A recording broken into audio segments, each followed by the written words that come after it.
The Diary of a Certified Psychopath. Off the crank.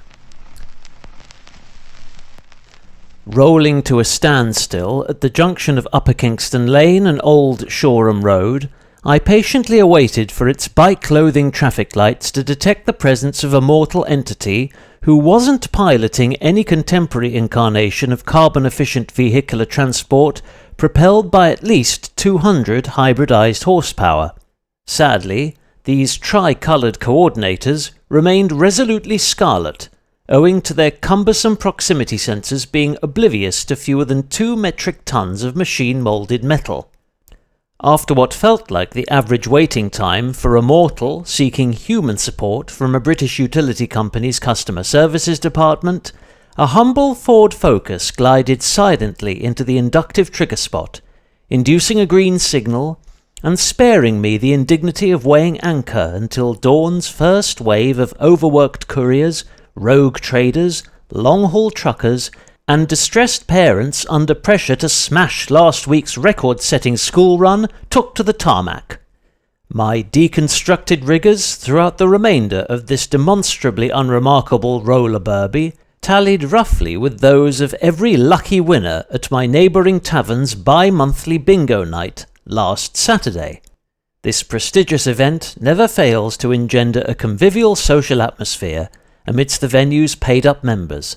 along with any honoured guests they may wish to treat to half a pint of hand-pulled pale ale, or any other form of liquid stress relief from a rich variety of locally drafted lagers, non-craft bitters, big brand stouts, and uncanned cocktails,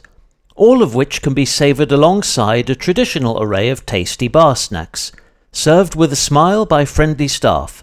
on those rare evenings when its kitchen, full of Dunlop-starred chefs preparing fresh food with sustainably sourced ingredients, is closed.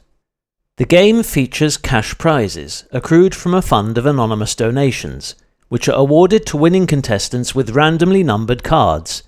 Each time the compere calls out a number, the player rings or scratches it off, then vocally signifies the moment they have completed a row or full house.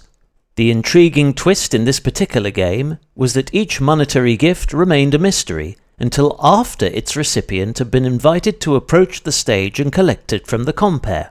For contestants situated farther than a comfortable walking distance from this raised platform, the option was provided to have an assistant personally deliver it, at a cost of 10 pence for every pace that was necessary to reach the winner's location. As the competition entered its secondary phase following a statutory 20-minute interval, and inhibitions yielded to the steady flow of alcohol, many fractious arguments ensued regarding the assistant's conveniently short footsteps,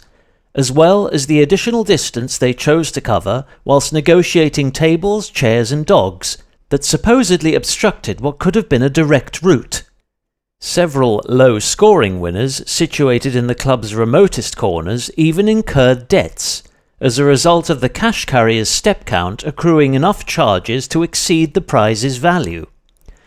Protesting members insisted that the liability was indefinitely added to their slate,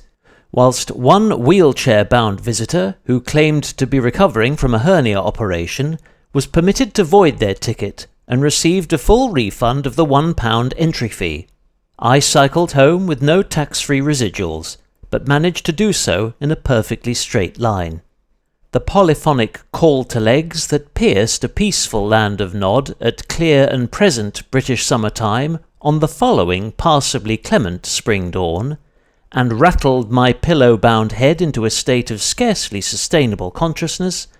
constituted a discordant concerto of crudely sampled domesticity, whose most prominent percussive element was the clamorous cacophony of over 10,000 non-deposit bottles, enough collapsed cardboard to build a goblin's office block, and several former Islesworth of fair trade aluminium, now gushing freely from one good garbage can to another.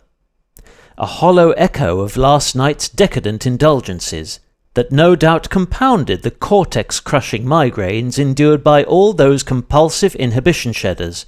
who took liberal part in extended intervals of strictly unstructured karaoke and desynchronized disco dancing.